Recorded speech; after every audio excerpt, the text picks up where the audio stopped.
All right, so my plan for today, I know that it didn't work for us to have the lecture a couple weeks ago, so I reorganized a little bit for the end here. But today what I want to do is continue on talking about motivational interviewing, which is something that I know we've talked about in the last couple of sessions, and sort of review what that is, talk about what questions you guys all have about it. And then I also have some feedback I got was that it would be helpful to have some examples. So I have a couple of videos to show today of motivational interviewing encounters. They are old and they are very counseling. They're not medical interactions. They're counseling interactions around substance use, but they are, I think, good. But they're actual examples of this technique, and so I'll show those today. I've got a couple clips, and then we can sort of talk about them and talk about how what you notice from them, what you think about them, and then also kind of what makes sense of in those videos and in those examples for the work that you do and the patient populations that you work with.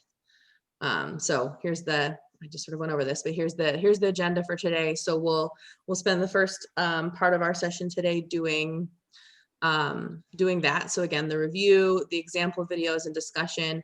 I am interested in, after you guys see the videos, in talking of, I know that one of the ideas for this series of lectures that I have done with your residency is the hope of maybe creating a database of ongoing lectures for residents in years ahead. And so I'm wondering about, after we watch the videos today, if there might be a place for us to actually come up with some more relevant video examples of this interviewing technique for your residency classes and the classes that come in the years ahead. So that's sort of a question I'd be interested in all of your thoughts on, and if I had somebody who wanted to partner with me on that or whatever.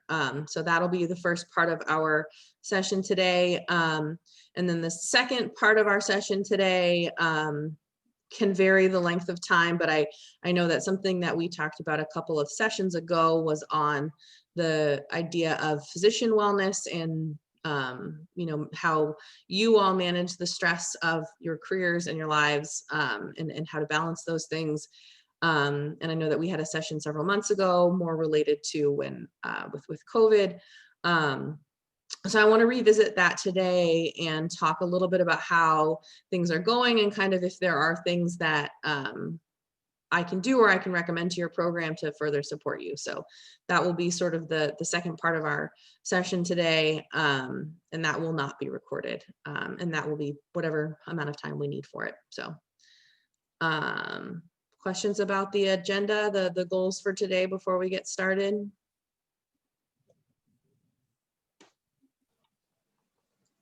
It's okay.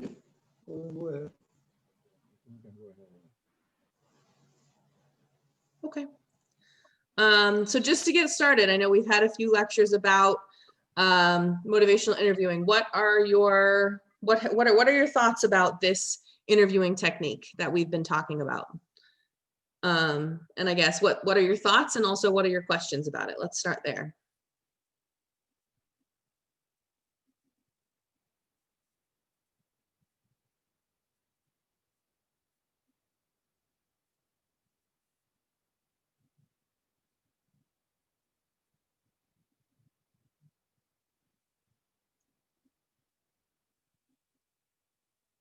I can also review it a little bit and then revisit this question. Hello. Yep. Please go over. I think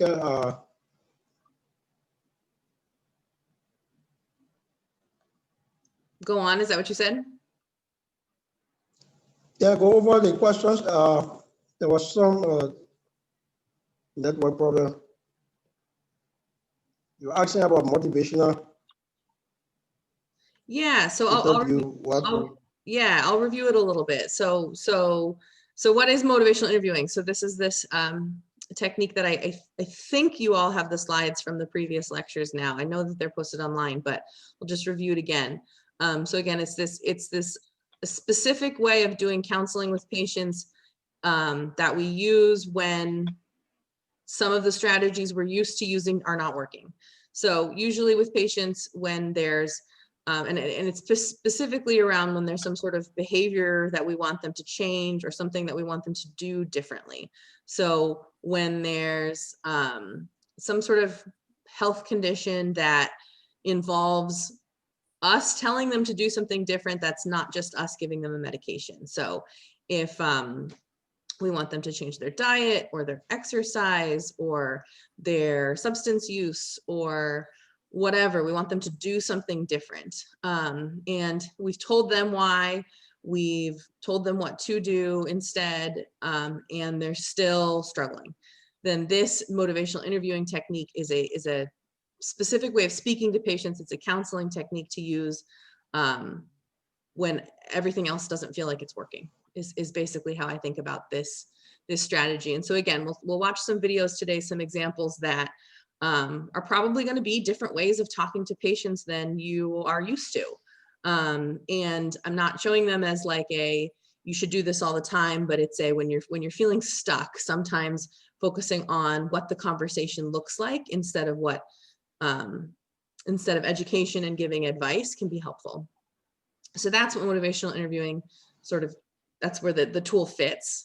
So again, this kind of like, if we have patients that are not adhering to a treatment plan, the first step is to assess why are they not, what's going on, what's getting in the way. And then these are the different strategies that we use. So if they don't really understand why they would need to, we educate them. If there's things that get in the way, there are barriers, we help problem solve those things. If they're not quite ready for change, then that's where we start thinking about motivational interviewing and thinking about relationship. So we often, I think, focus more over on these parts, the educating patients and the problem solving barriers. And those are great strategies, and often that's all patients need. But if we've done those things and it's still a challenge, that's where we think about this other counseling technique. Questions about that?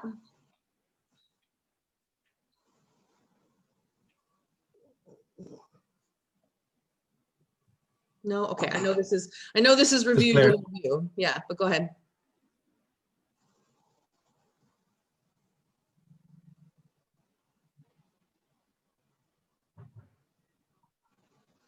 Okay, so I'll keep reviewing.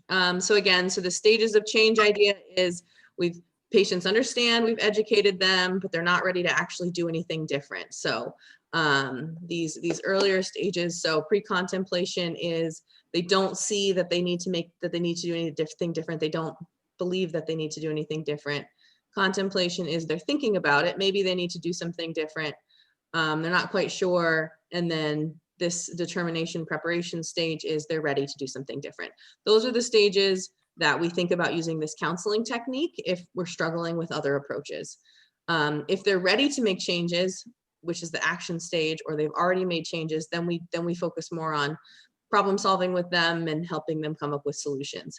We often want to jump to this part of it. We often want to jump to problem solving and giving solutions. And if we're finding that that's not working, that's where we need to step back and think about this other approach. So that's where this fits. Let's get that. So the basic main parts of motivational interviewing are the focus on the patient's perspective and what they think about what's going on. So we really want to get a sense of what is going on for them, of why why they're struggling to make the changes, or what's going on in their life that's getting in the way. So really that patient perspective. So that's one of the main parts of motivational interviewing. And then the other main part is to get the patients to talk about their own reasons for wanting to change. We've tried to give them our reasons, and that's not working. So it's saying, all right, let's talk about what their reasons might be. And so this whole approach is a counseling technique to try and get at what those patients' reasons are. So again, we can think about these two main questions, why the patient should change and how they should change. So we think about those things in medicine all the time. We think you should make this change in your diet because it's going to improve your cardiovascular health. And we think how you're going to make this change is you're going to eat less salt or whatever. So we have answers to these questions. Why should the patient change and how should they change? And sometimes our reasons are plenty and patients will make the changes we want. Sometimes they're not. And when they're not, what we want are the patient's answers to these questions. So why did the patient think they should make this change? And how does the patient think that they could make this change? So these are the micro skills, the counseling skills of motivational interviewing that we use to do that. So these open-ended questions, the affirming the things patients have already done and praising progress kind of things, and then the sort of reflecting back to patients and using summaries. And I know I went over this in depth in a previous lecture and I'm glad to do it again, but again, I think you also have access to those slides. And what I'm more interested in today is showing you some examples of these 4 skills in action in some video clips. So that was my very brief, quick overview of the skills of motivational interviewing. Questions about any of that or concerns or comments?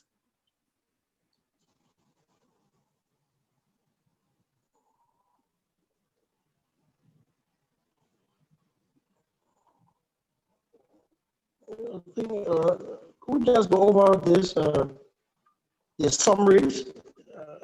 Probably maybe I'll have to go through the slide, but just through the open-ended question, affirmation, you trying to, educate the patient, reflection, and then the summary now is just a little gist about summaries.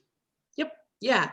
So the idea behind the second parts of so open-ended questions are our ways to get patients talking. Affirmations are our ways to help patients to demonstrate empathy and to tell patients we're listening.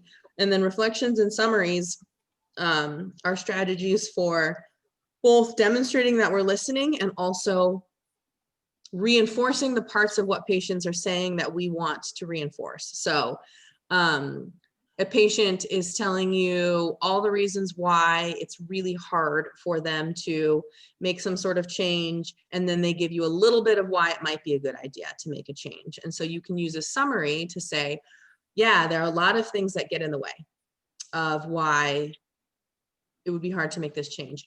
But also, you have talked about this is a reason why it might be an important reason to make this change. And so a summary is a way to take what a patient has said and restructure it a little bit so that it's focused on their reasons for actually doing the thing different. What we want to make sure we do with motivational interviewing is to focus on the change talk, to sort of focus on when patients do talk about doing something different, as opposed to their reasons for why it's hard to do something different. And a summary is a way to, a reflection is often like I'm going to say back to you what you just said, which can demonstrate listening. And a summary is a way to add some additional meaning to it. So to say, I hear you, I hear the challenges, and I also hear this piece. Does that make sense, Dr. Jesus? I know, I think it might, that this is why I want to show some examples today, because it is tricky. But does that make sense? Yeah. Yes, it makes a lot of sense. Awesome. Okay. Other questions about these skills?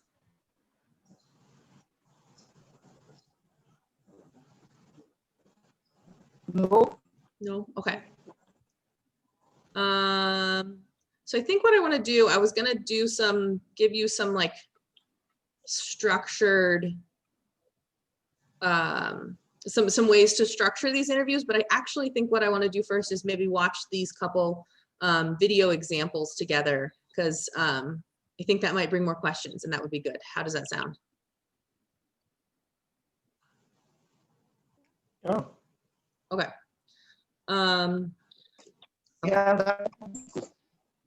All right. So again, these are, whoops. These are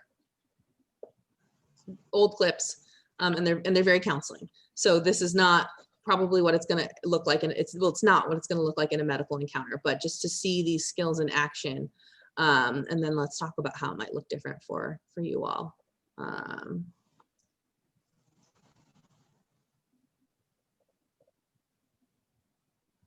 So.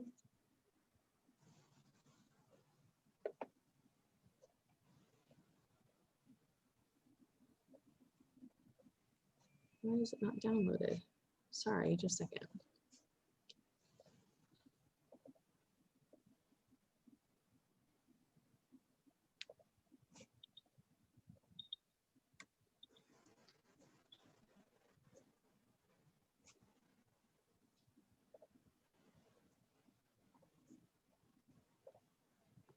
All right, there it is. Okay, share this out. All right. Can you see that? Okay. So I'm going to show this whole clip, and it's going to feel long. It's 10 minutes, which is a little bit long. But the reason I want to show the whole clip is because I know something that comes up with this technique is feeling that we don't have the time to do it. And so one of the things I want to demonstrate with these clips and talk about today is that we do have 15 to 20 minutes with patients sometimes, you know, so it is possible to do some of these counseling techniques in 10 minutes or in shorter even. And so one of the things I think we can talk about after we watch this clip and the next one are about how long it felt and about, are there ways to even make it shorter. But partially it's that it's okay to spend some time doing these kinds of things, largely because we've tried other things and we've gotten stuck. So it's okay to use our time to do this. So I will start with that disclaimer. So, all right, I'm gonna show the clip now. Now let's watch Bill working with a client who has some problems related to his marijuana use. So how can I help? Well, I'm here because basically I was stupid for a little while and was driving out and had some marijuana with me in my car. I had a pipe sitting in the front seat next to mine and got pulled over because my license plate was expired, and the cop looked right inside the car and There it saw was. that there, yeah. Okay. Yeah, I saw that there was a problem. And so I wasn't dealing or anything like that. And he told me that I could come in here and talk to somebody and that it wouldn't show up on my record if I did that. So. Oh, okay. Okay. So it's a real benefit to you to come and talk here and have this not appear on the record. Right. Okay. Good. Well, tell me a little bit about your situation. I mean, it's something I enjoy doing. It's something that's been a part of my life for several years. Most of college was when I started doing it when I went to college. It was just something that's fun. I started doing it and it helped me see things differently. I felt happy when I was doing it. I felt relaxed. It kind of is a nice way to spend some time. It doesn't make me do the stupid things that I might do when I'm drinking, or Lord knows if I were doing something worse, you know, this is just pot. So. Right. So it changes you in some way. Yeah. And in ways that you like. Life is more interesting or more pleasant, more enjoyable. Sure. Yeah, I would say that. Okay. So it's sort of become a regular part of daily life that helps you relax. And it's a comfortable thing. Definitely. And not something you've been concerned about at all. Not mostly. I mean, this incident I had with the police was just a stupid one-time thing. I mean, I enjoy doing it for the most part. It's right. It makes me feel pretty good, I would say. For the most part. Yeah, there's a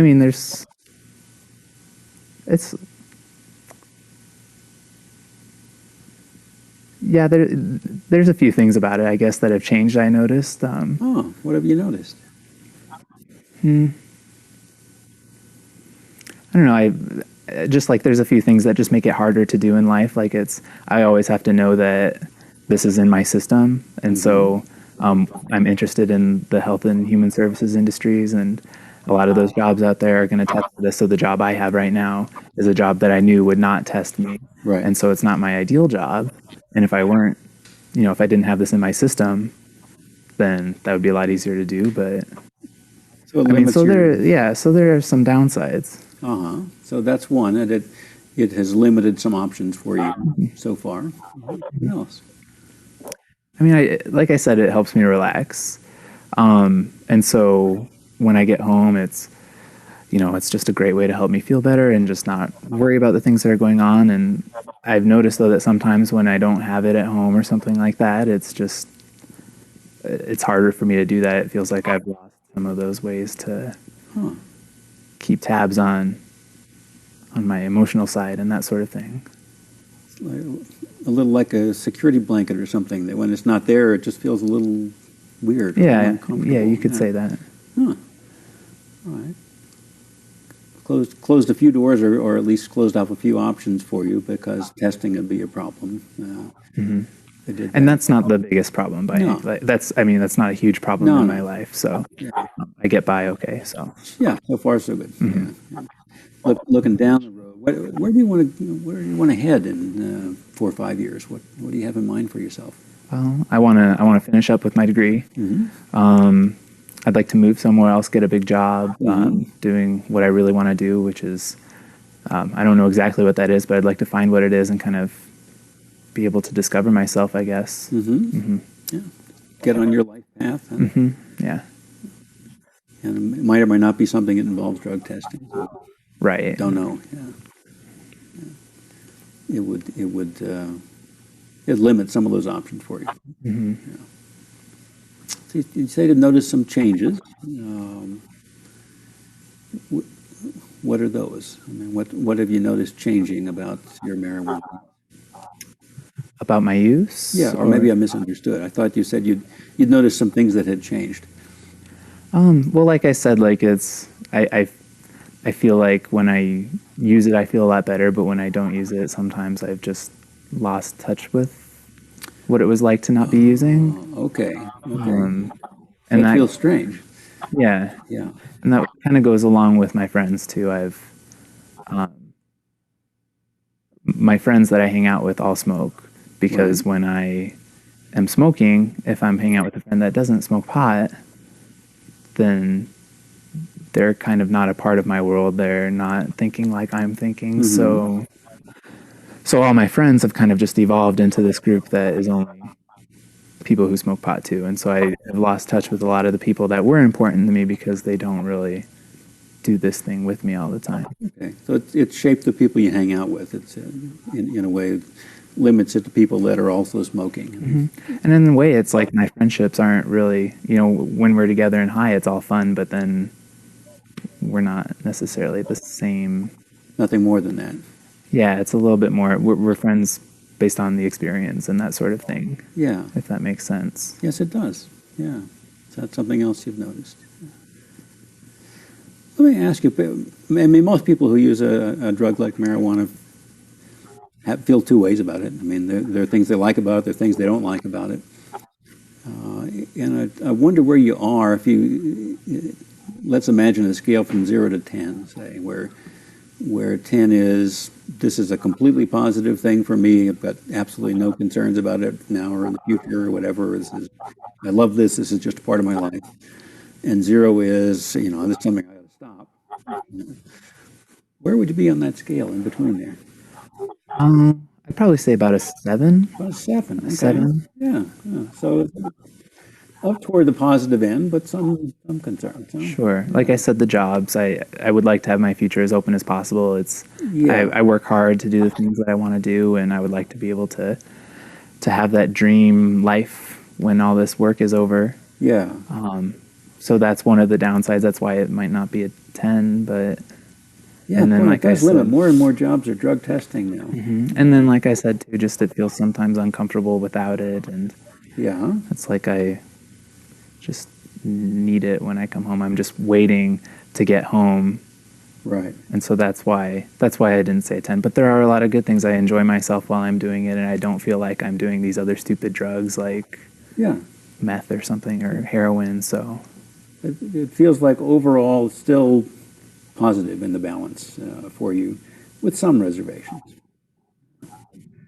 And then, of course, if you get in trouble with the police, that's something that Right. not so good, and Right. limits your job options too down the line. Sure. Yeah. All right.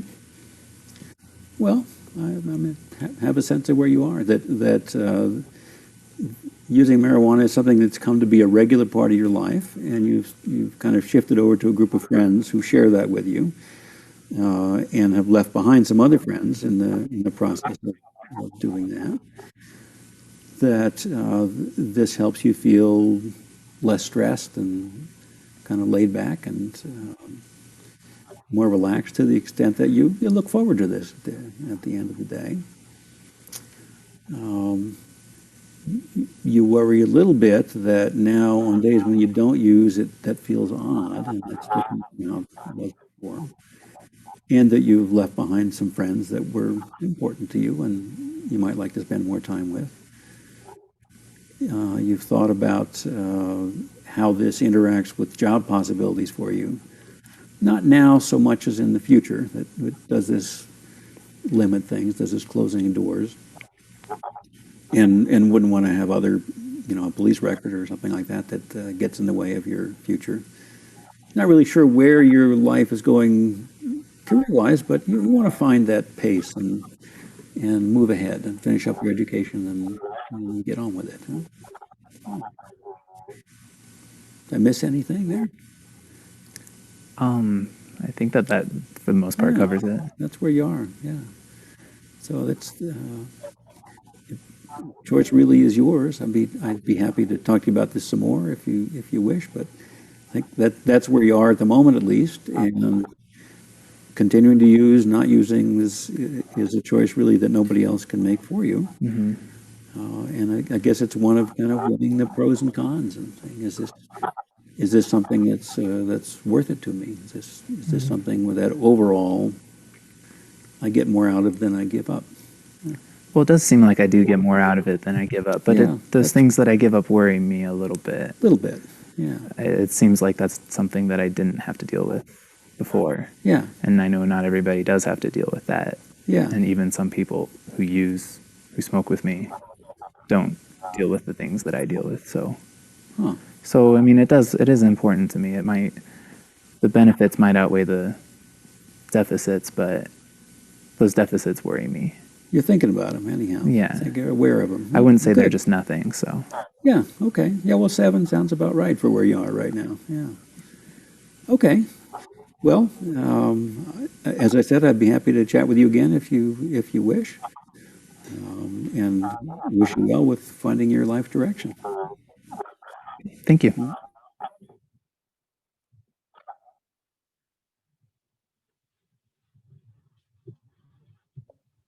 All right. What are your reactions to that?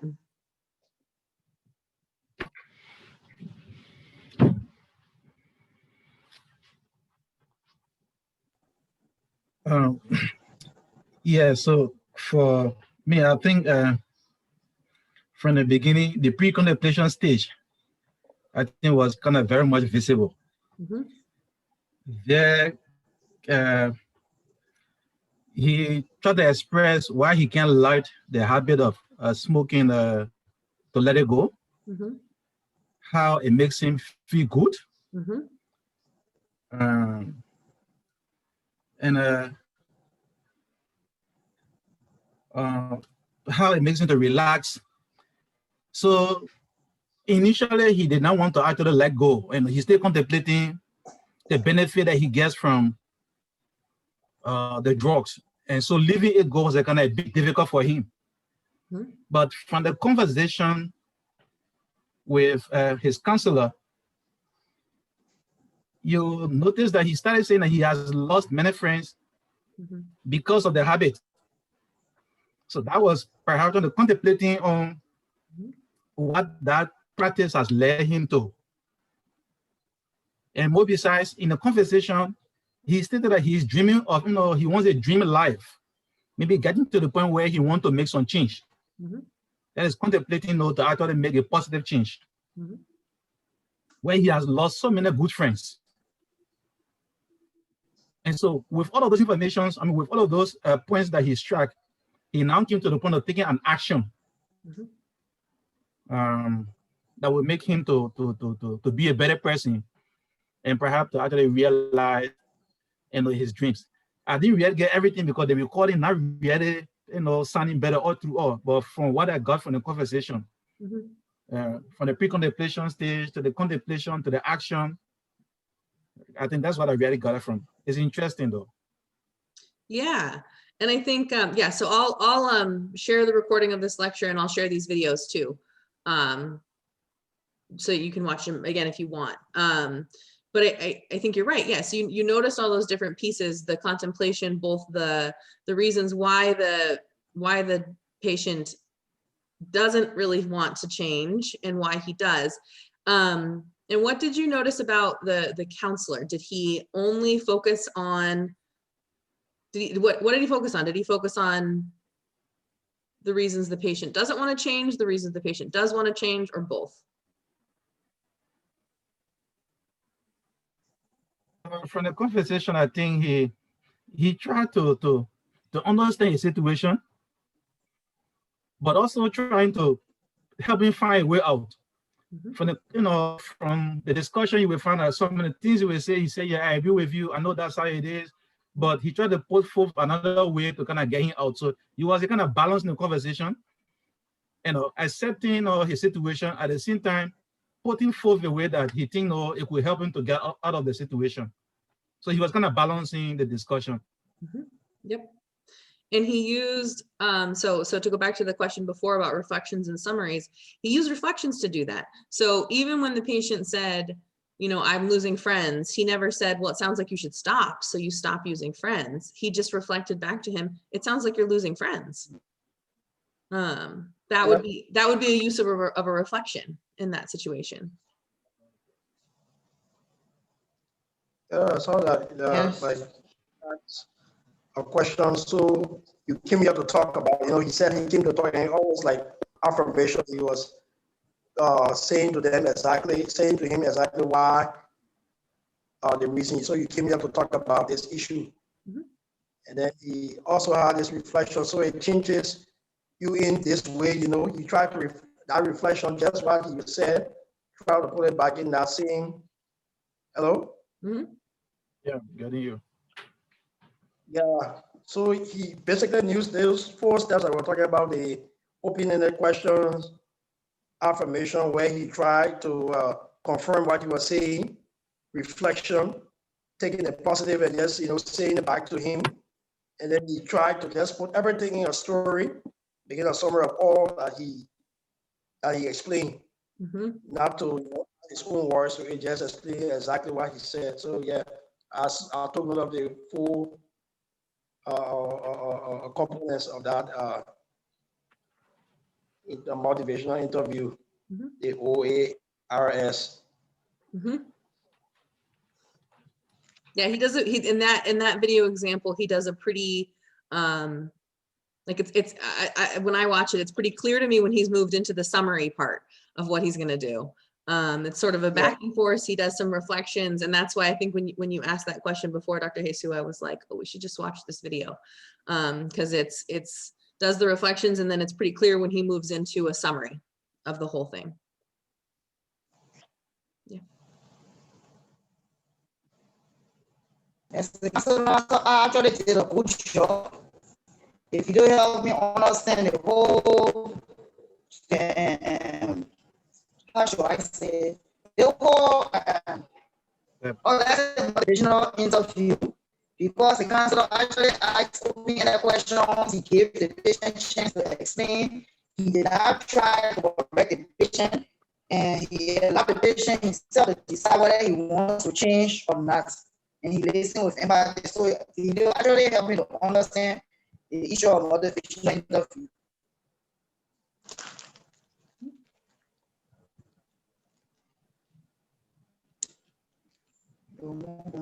Yeah, she's gone. Yep. Hello. I think she said. I'm here. Did I missed? Was there a question? I missed the question. I'm sorry. So it was actually helpful. Now I understand when it comes to motivational interview. I understand how it goes. I'm so sorry. Are you hearing me? Yeah, It's not getting- cutting in and out a little bit. I can't quite hear the question. My internet is kind of like breaking. If you want to type the question into the chat, that might help. You can.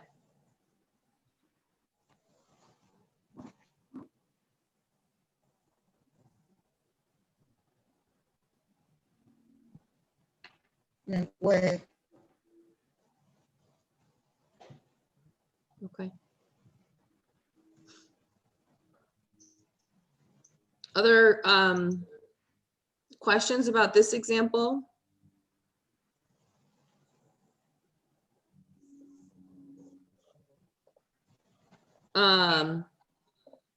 There's at least one more I would like to show. I have a few different ones if it's helpful to see a couple different examples of it, but I have one more I'll show at least, and I want you to sort of, for this next one, think about, I'll share this real quick, my slide. For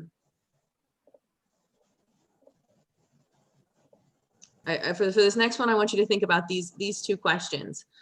So what do you notice is absent from these conversations? So what's not happening in this conversation, both good and bad, but what do you notice is not there? And then kind of thinking about what are the patient's reasons for change and the patient's reasons for not wanting to change. So kind of thinking about those two questions as we're watching this next one.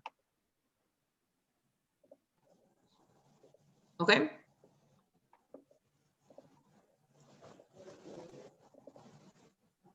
All right.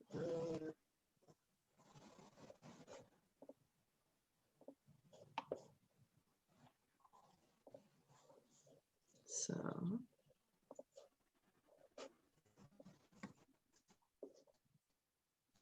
Okay.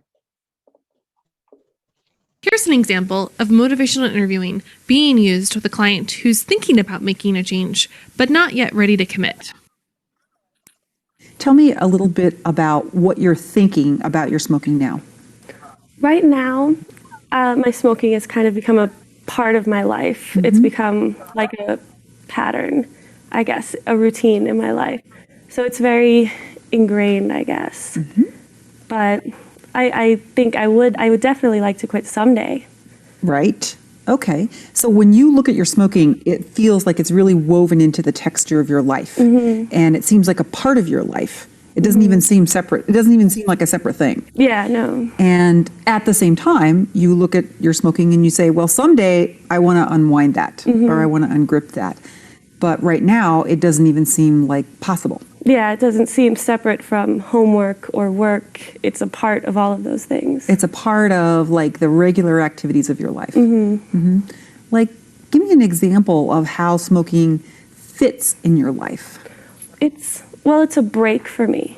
So if I'm writing a paper, I'll tell myself, like, I'll write a page of this paper and then I'll get a cigarette. It's a reward. Yeah. And it motivates me. It sounds like a pretty good part. It sounds like for you right now, smoking gives you a lot of benefits. Yeah, right now it does. It gives me the benefits of having a break, like I said, and there are social benefits because most of my friends are smokers. What else do you like about smoking? I love the first cigarette of the day, like, because you wake up and you shower and you have breakfast and you have coffee, but it's always like on your mind, like, I'm gonna get a cigarette, like after all of this, when I leave for class or when I leave for work. And so I think that's a big plus. It almost sounds like smoking is a reward that you can be completely in control of for your life. Yeah.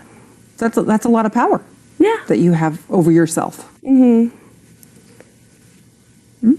Yeah, and I can use it to push myself to work hard on like my homework or cleaning the house, work longer than I would usually, maybe I would stop and like watch TV for a while, but I push myself because if I achieve it, I'll give myself a cigarette. I almost get the feeling that you're leveraging your smoking into like productivity. Yeah, probably. So your smoking isn't just for smoking itself, but it's also for the fact that you get more out of yourself when you have that reward system available. Yeah, when I use that like addictive part of me, like to my own benefit. You've really found a way to make that work for you. So almost all good so far with smoking. Yeah, right now in my life. But I mean, I'm not stupid. I'm aware of the health consequences. And my mom hates my smoking. So that's a significant downside for you, is the sense that your mom doesn't really like it.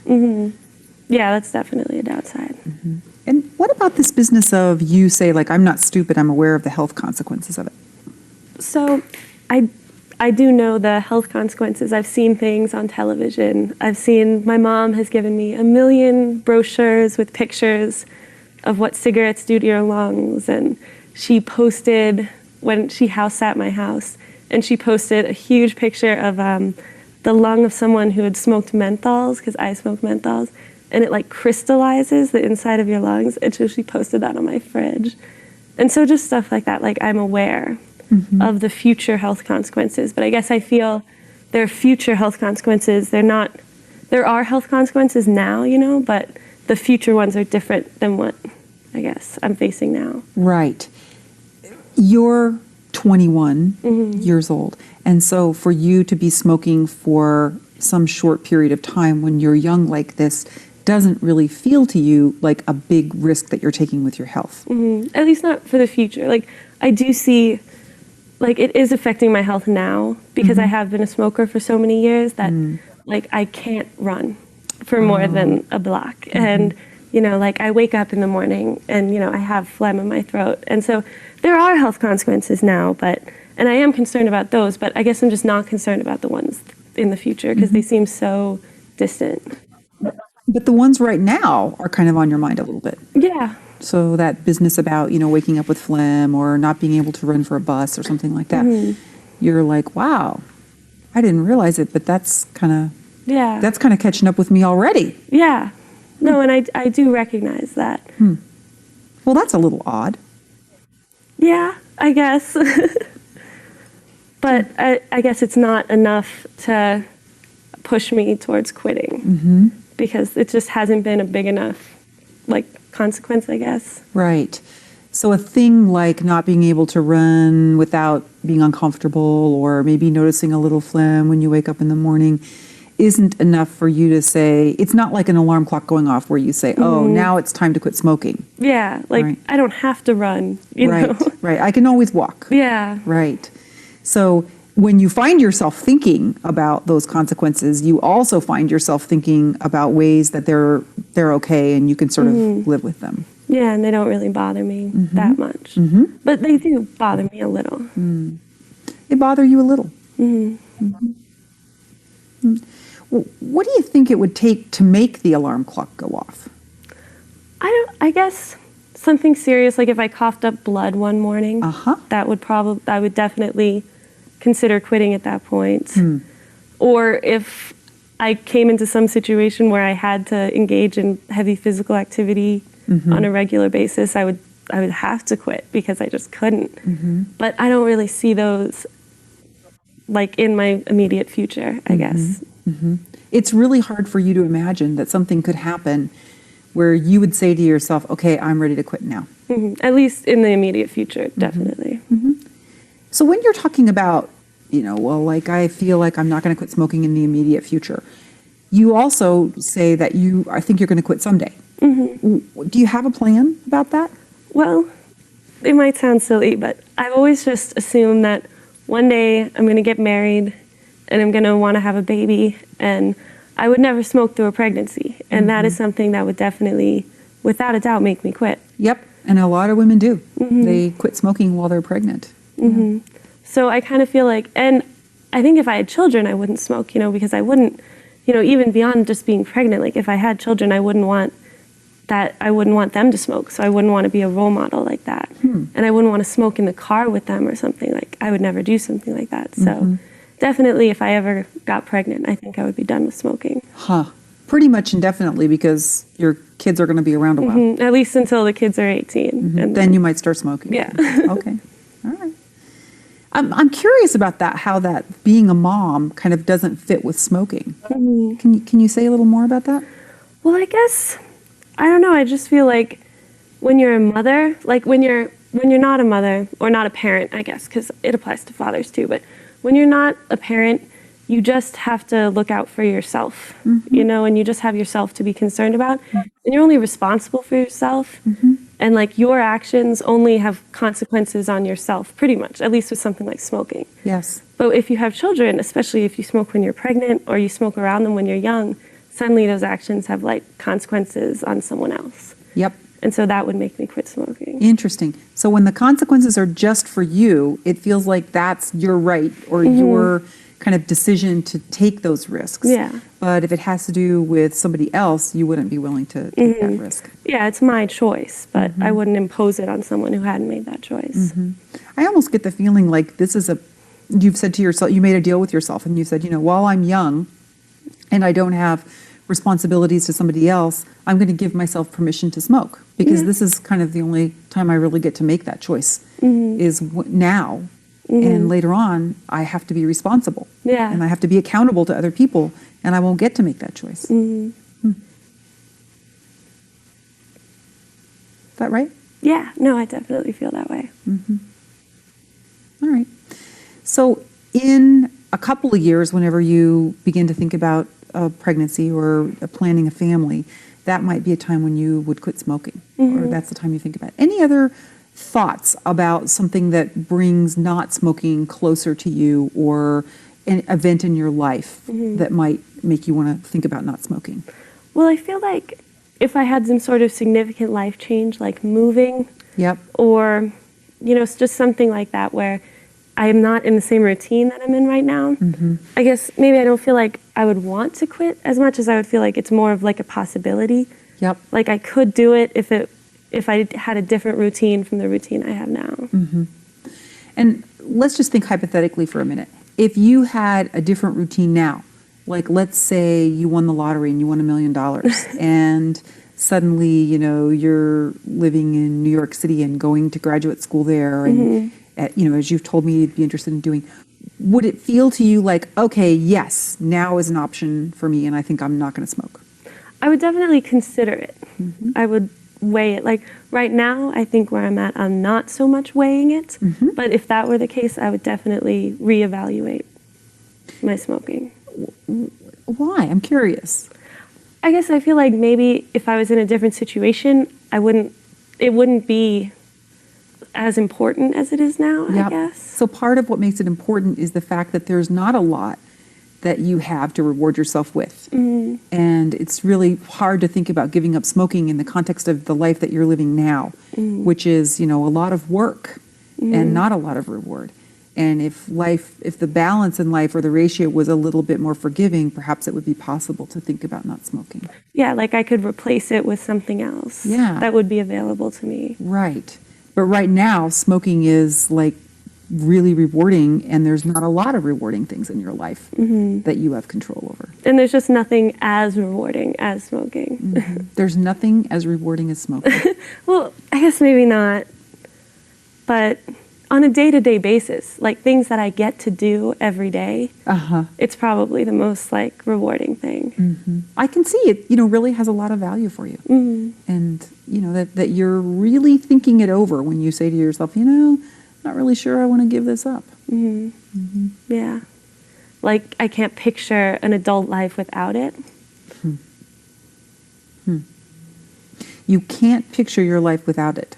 And I kind of wonder if there's a little bit of you that wants to be able to picture a life without it. Yeah, no, I mean, I would like, because I have tried to quit smoking before.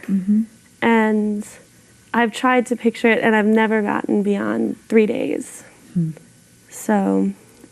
And tell me a little bit about this trying. Is that a sense like I really want to quit smoking? Yeah, I did at the time that I tried to quit. I did want to quit smoking. And it's a little bit hard to really want to and to really make an effort and to only make it 3 days. And that's kind of what you're saying is that you feel a sense of like I'm kind of doomed to it because I started so young and because Yeah. it's such a big part of my life. And it's just defeat after defeat. Yeah, a lot of people feel that way about smoking because it's really so hard. Yeah. Yeah. But I mean, how it must also be like crazy for you to say to yourself, well, I'm so young, and Yeah. and yet here I am so really hooked. Yeah, and I think that is because I started so young. And I think if I had started when most people start at 18 or 19, it wouldn't be such a problem. It was a really bad luck for you to have started when you did. Yeah, I think so. And that's part of what makes it so difficult now. And I think you're right. So when you smoke a long time, and especially, as you say, through your formative years, that really does make it hard for you to think about yourself with any other identity except as a smoker. Yeah. Yeah. Yeah. I feel, though, like there's room in you for that picture. Like, I almost get the sense like you're not closing the door on stopping. No, I mean, I would like to stop, I mean, someday. And I think if it were easy to stop, I might consider it like closer, like in the immediate future. But it's just so hard that I have had no success with it. So I just feel like it's not worth it. Even a little bit of success would help you feel more confident. Yeah, like if I'd been able to quit for a month or even a week, you know, I might feel like I could do it. But Yeah.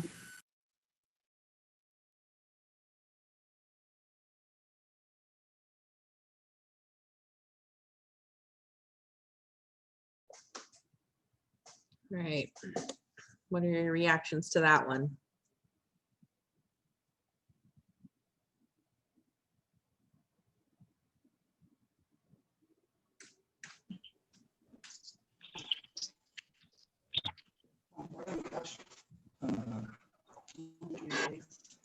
Gather is that she takes smoking to be a part of life and something like a reward for the work she does. Yeah, when she does the work, she think the smoking will be that reward.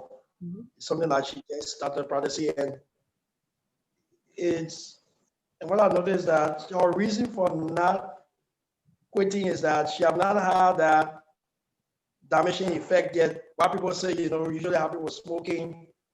She have not felt it yet.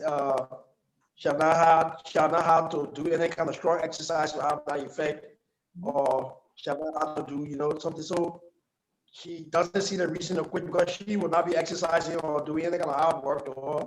So she doesn't see the need for quitting. But on the other hand, the only thing that will make her to quit unless she's pregnant or she has children around.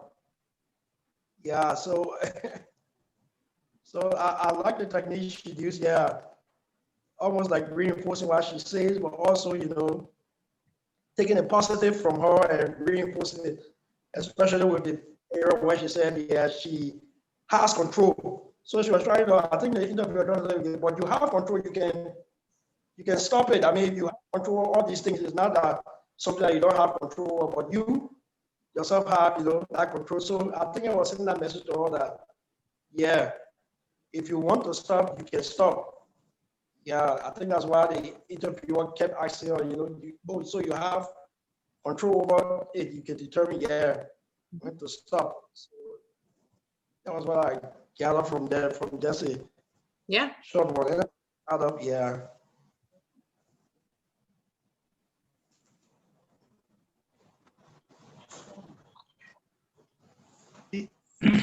Yes, so for me, what is absent from the conversation? It's like up to the point she has not come to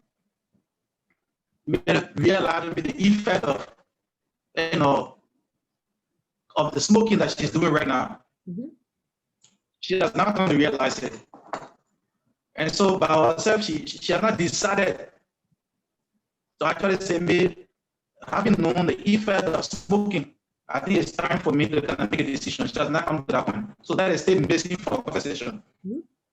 Like, you know, along the line, she said, maybe when she get pregnant, you know, or when she get babies, she will decide to change because back then she want to set a good example. So the conversation up to this point, and nothing she has come to realize that smoking is not good for her. Like along the line, how smoking has become part of her life, the social benefit that smoking has on her. So she think that there's time has not come for her to make any decision to change. So that is completely still absent. Patient reason for not wanting to change, I think it's kind of almost similar to the reason of what is absent from the conversation. I guess it's just almost similar. Yeah, I would agree with all of that. Yep. I think when I watch it, something that's really absent and not a bad thing is the interviewer doesn't ever lecture the patient. There's not really any point during that conversation where she tells the patient, you should stop smoking. And these are the reasons why you should stop smoking. The patient says, I sort of know this isn't a healthy thing. And so I think the interviewer is able to say, well, I don't need to lecture the patient because the patient already knows. So the interviewer, so that was a 10-minute encounter. The interviewer could have spent those 10 minutes telling the patient all the reasons for why she should quit smoking. She could have used her time for that, but the patient already knows. So yeah, so what instead she did was she spent her time trying to understand why how the patient feels about it, and what reasons the patient might have at some point. But yeah, they did not end at a place where the patient was going to quit. They didn't end at a place with the patient in action. I should agree with you. Yeah. And that can be sometimes a challenging thing about this approach is that we don't always end with a patient in action. We want them to be there, but they might not be there. And the alternative of if in this example, the interviewer had just, like I said, lectured the patient for 10 minutes, she still would not have been in action. The patient still would not have wanted to make those changes. She would have just left saying, I knew all that already, and now I don't want to come back.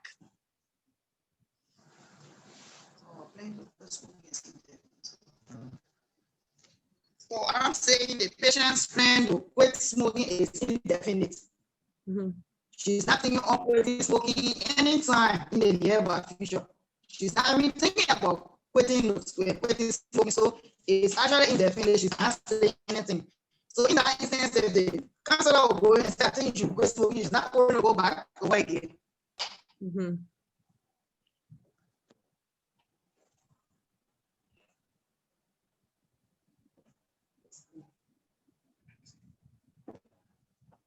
Other thoughts about these examples?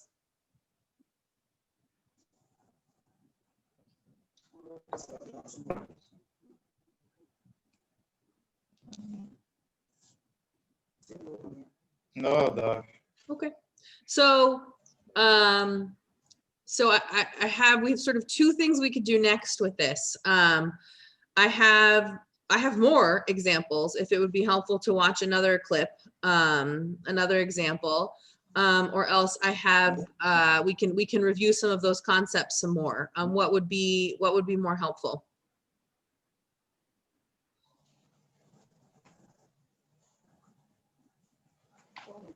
I'm not getting the questions this morning, so I'm not really getting the question clear. Oh, I didn't get what you said. Oh, so You're breaking into. yeah, no, I know. So I was saying I have another video we can watch if you would like to watch one more example, or else we can. Would you like to see one more example? Yeah, sure. Okay. All right.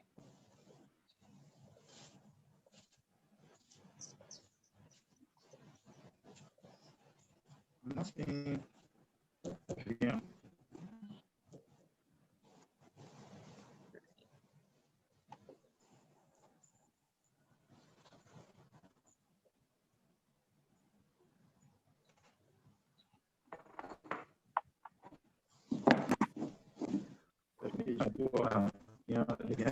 Here's an example of Kamala using reflections to elicit change talk from her client. Let's have a look. Well, tell me what was going on. What happened? What led up to your DUI? Well, me and my friends we were just all partying, and usually I'll just kind of crash there, like on their sofa or whatever. But I thought, I got to get up early, so I really should probably just go home. I want to sleep in my own bed. And so probably about 1 o'clock in the morning, I just left and I went through one of the checkpoints and got busted. Okay. Yeah. So it sounds like normally you might have just stayed over and you were thinking about staying over at your friend's, but at the last minute you felt like you really needed to get home, and now you're I didn't be in think the that, wrong place at the wrong time. Yeah, exactly. Well, I thought I was fine too. I didn't feel too drunk or anything at all. I mean, I can hold my liquor pretty well. So, I could see straight. I thought I was fine. Yeah. But. So that's interesting. So you have a couple of things going on so far that you really felt like you were okay, and you're noticing that you've increased in your tolerance, so that even if you might have more alcohol on board than others, you don't appear to be affected by it as much as others. Yeah. Well, and me and my friends, we were all drinking the same amount, and two or three of them drove home too, and they didn't have any problems. So, but I guess it was just me, since I went through that. Of course, knowing my luck, I would. Yeah. Feels like a bit of bad luck, because everybody else was doing the same thing and just maybe took a different route. And, and yet here you are stuck with a DUI and chatting with me. Yeah, exactly. So you've gotten this DUI, and that's been very upsetting to you. You've been pretty angry about it. And that's pretty much the only reason you've come in today. Yeah, I mean, well, pretty much. They said that they would dismiss it if I came and talked to somebody, so I figured that sounded like a good idea. So at least to just kind of get out of trouble, that sounds good, but really not really any concerns at all about your drinking at this point. Not really. I mean, I don't think I have a problem. My boyfriend thinks that I drink too much, but I mean, that's his opinion. So you've heard a little bit of concern from your boyfriend, but somehow it doesn't really seem to make sense to you. Yeah, I mean, I don't really know. I'm in college. Everybody drinks this much. He's usually there. He sees that, we're all playing beer pong or some sort of drinking game. I'm just playing with everybody else. I'm not in the corner, taking shots or anything. But myself, he drinks too. So I don't really understand. I think it's just because he knows that, I haven't been doing that well in school this semester. So I think that he just wants to find some reason that, I'm failing one of my classes, and so he wants to blame the drinking. Okay. Feels like he's kind of ganging up on you a little bit and just looking for any excuse to get on you about your drinking. Yeah. And it also sounds like there's a part of you that thinks, if I were doing a little worse, like doing something secretively, then I could see that as a problem. But right now I'm pretty much doing things the same as everybody else is doing. Yeah. So it's confusing to you. Yeah. And I mean, I think we all drink a lot, but like I said, you're in college. That's what you're supposed to do. You play the drinking games, and I don't even really know how much we drink when we're playing those games. But yeah, exactly. I'm not like the vodka in the closet, taking shots or anything. So you could understand his concerns more if you were a little bit worse or doing something secretively. Yeah. But still, pretty much it feels like you haven't had any concerns yourself. Just your boyfriend might be picking on you. Yeah. Well, and he doesn't really because he stays over a lot, and he doesn't really in the morning, if I'm hungover, I'm usually really cranky, or, he's got to take care of me because I'm throwing up, or I want food. And so, I mean, I guess I can understand that wouldn't be very fun for him, but I've taken care of him before too. So feels like it can kind of go both ways. Yeah. So if you're your boyfriend, he doesn't really like it when you're cranky and you're hungover and you're vomiting. How about for you? Well, I guess, no one likes to get hangovers. I have friends that don't even hardly feel the effects, and I just hate them for that. But I don't really, I guess I can get over them pretty easily. I just usually go eat or, drink lots of water. But I definitely don't like being hungover. I don't think that's, you know, the best part of drinking or anything. I don't think anybody likes being hungover. Okay. So one thing that's not the greatest about drinking is the next day feeling sick, maybe vomiting, feeling cranky, that sort of thing. Yeah, that's true. What else? Kind of not too great about it. What else do I not like about drinking? Well, it's expensive lately.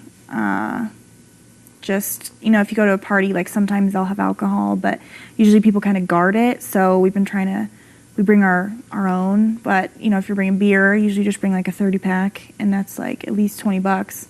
So if you're doing that like 5 times a week, then that's easy, like $100. So, you know, me and my boyfriend usually split it, but I have other bills to pay and it's just kind of a pain to pay for it.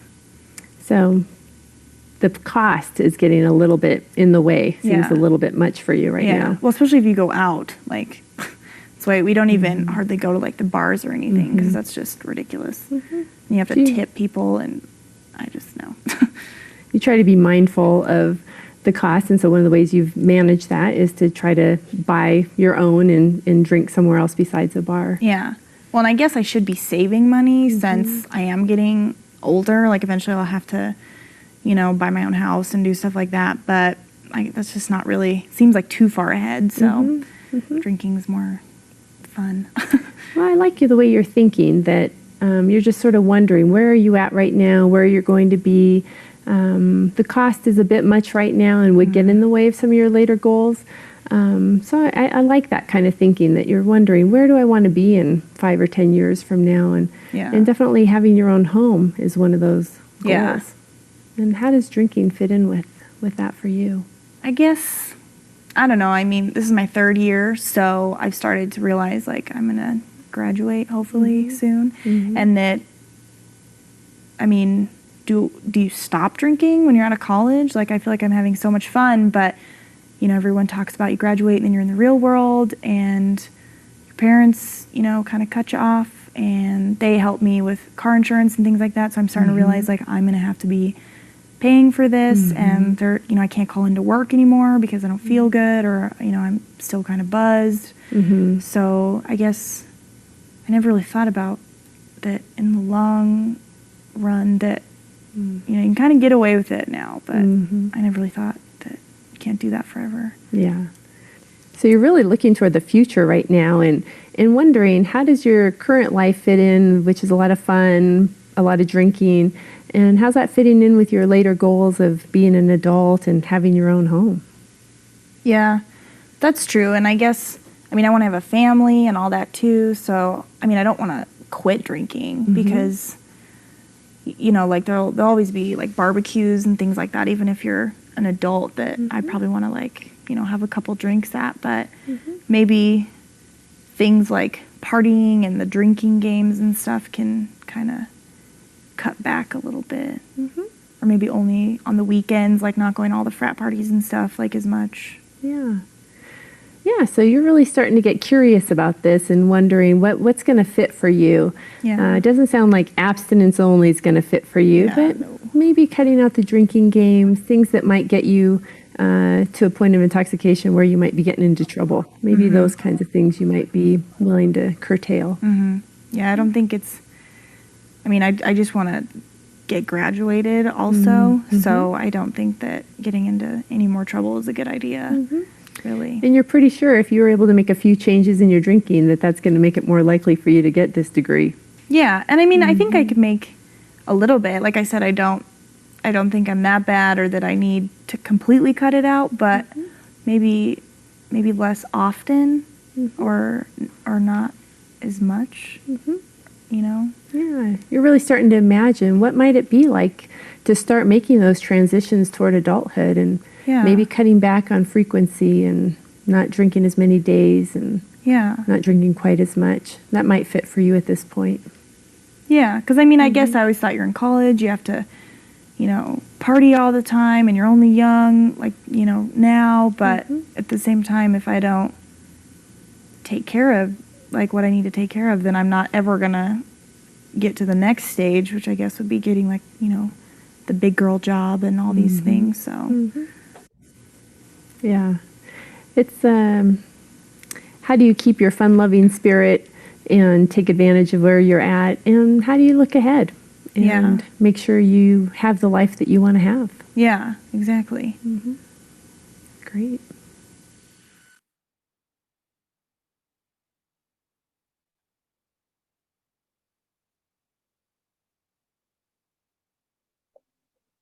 Right. Reactions to that one.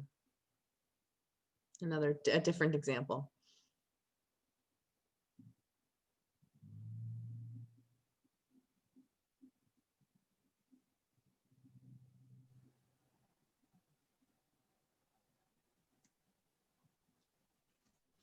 Hello? Yep. Yeah, a lot of reflection. Notice, was that the interviewer tried to pick out that good practice. Some things she talked about that could, some positive things that could help us stop. The interviewer was really trying to reflect back to her, trying to always put it back to her and see reason why she would want to stop. Yeah, not sure. I felt, just as I said, there was more reflection, especially taking the good parts and sending it back to her. And not technique by the interviewer, not just saying what is happening, but trying to take the positive ones that she was trying to practice and kind of push it back to her and see, I'm not sure. I felt it was more or reflection that she used more reflective practice, questions. Or let's say question with her. Yeah, in a nutshell. Yeah, this is an example of a patient who really does not want to do anything different, and any reason she potentially has for doing something different might not be the reasons you or I might have for her doing something different. So the interviewer having to reflect back to her what the patient's reasons might be, even though they might not like, the patient's reasons for stopping or cutting back or drinking didn't have anything to do with her health, which might be the reasons that you might want her to stop drinking, but she had other reasons, and the interviewer reflecting those back might help the patient do something different. But yeah, lots of reflections in that one.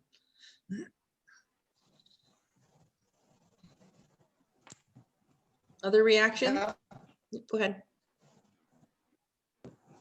Yes, for at least she realized that she had a drinking problem. On the other hand, she's trying to defend why she's drinking. And she knows that her body resents her when she drinks. In her mind, she's trying to quit, but I think it's hard because she's trying to compare she and all other people. She's a college student. Everybody drinks when they go to party.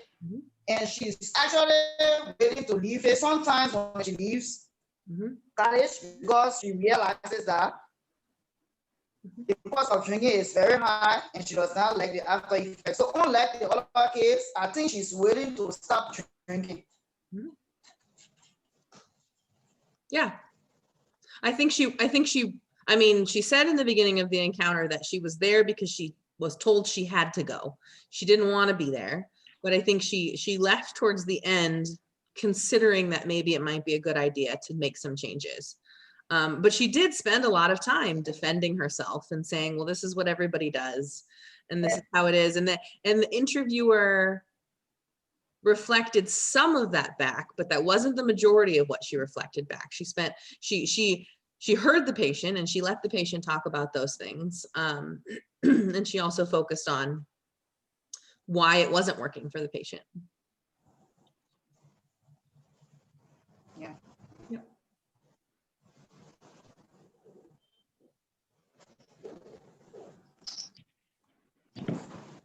So these were all obviously substance use related examples, which is really where motivational interviewing was developed, was for use with substance use. So it's important to talk about it in that as a use for substance use disorders. It also can definitely be used, again, like we've talked about, for anything that has a behavior change component. But so to be specific with substance use, I want to show you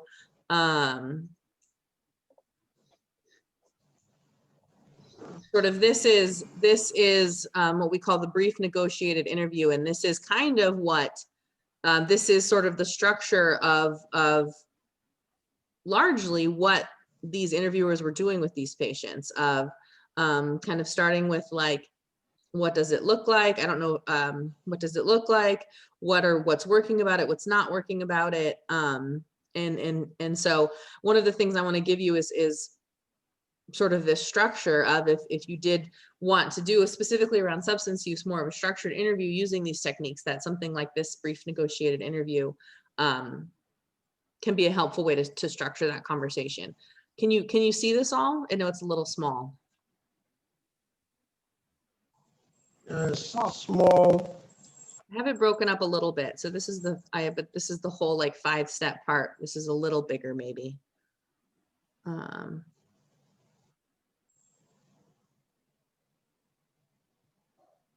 So, and again, I'll share these slides so you can see this, but in thinking about how to approach these, it can sometimes be helpful to have some structure.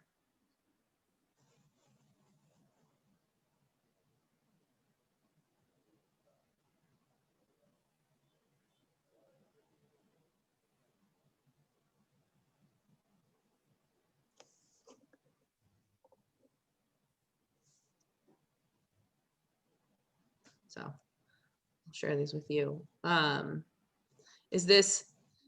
you seen this sort of structure for conducting an interview around substance use, or is this new? It's new for me. Mm-hmm.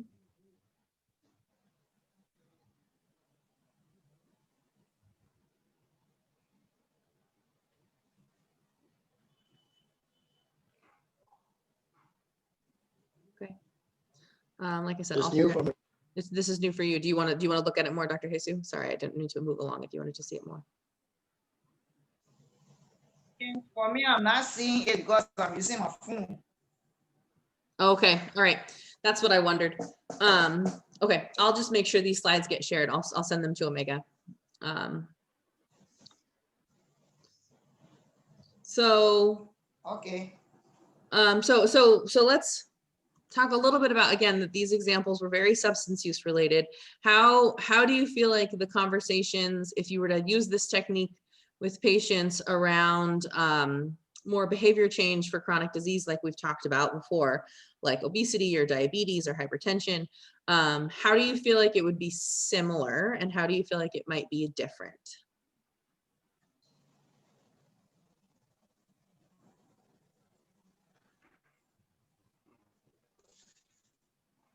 Well, it might be the difference I would see is that the patient, most of the time, patient with substance abuse, some of them may not come like they are having a problem or so. Yeah, maybe they were told to come and they don't accept, but most of the other diseases, they might have had this problem, this maybe the diabetic patient who maybe came down with DKA, and yeah, he knows that there's a problem, yeah, actually, and yeah, I think it's quite different from the drug user. Drug user, he's taking it like a way of life. Mm-hmm. Yeah, like for example, the lady who's using smoking as a reward. Mm-hmm. Unlike a person who has diabetes, yeah, they may come in that shock, oh, they didn't know of their condition. Yeah, usually they may find it hard to accept, but it's something that is something they may want to find a solution for. Yeah, unlike this person who's on a drug addict or a smoker.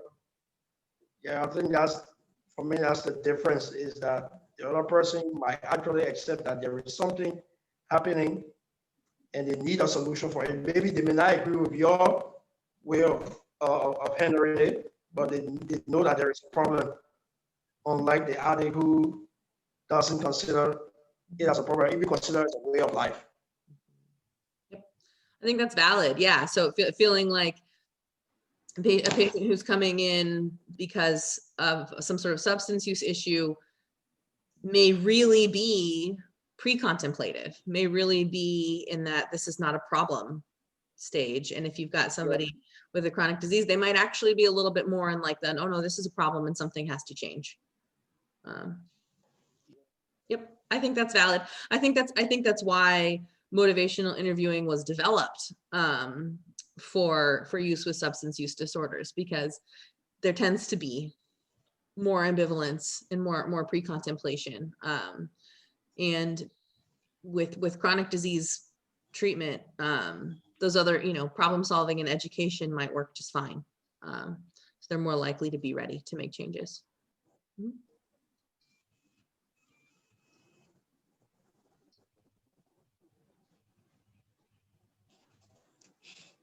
Other thoughts or reactions to these examples?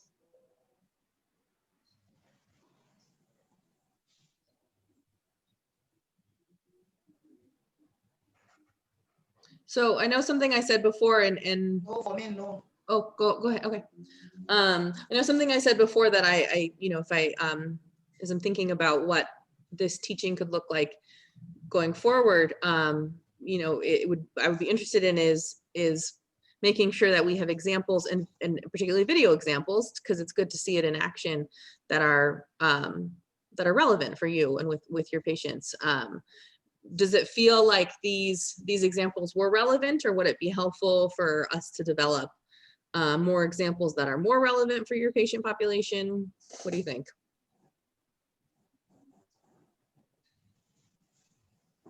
If we can find others to, besides the drug using, maybe a chronic illness too, yeah, I would really like to see another one, an interview of a patient, yeah, that would just drug issues, but yeah. Okay, so some examples that are more than just substance use, than drug use. Yep, okay. Yeah, that's fair. I had planned to kind of talk with you guys about that last time and then get those, and then again I sort of adjusted today. So maybe if we had some more examples on MI for motivational interviewing for just making notes for chronic disease. Okay.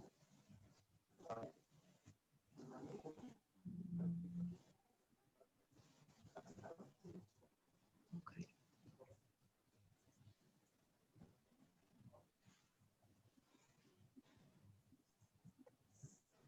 All right. Okay, I'm going to stop the share and I'm going to stop the recording.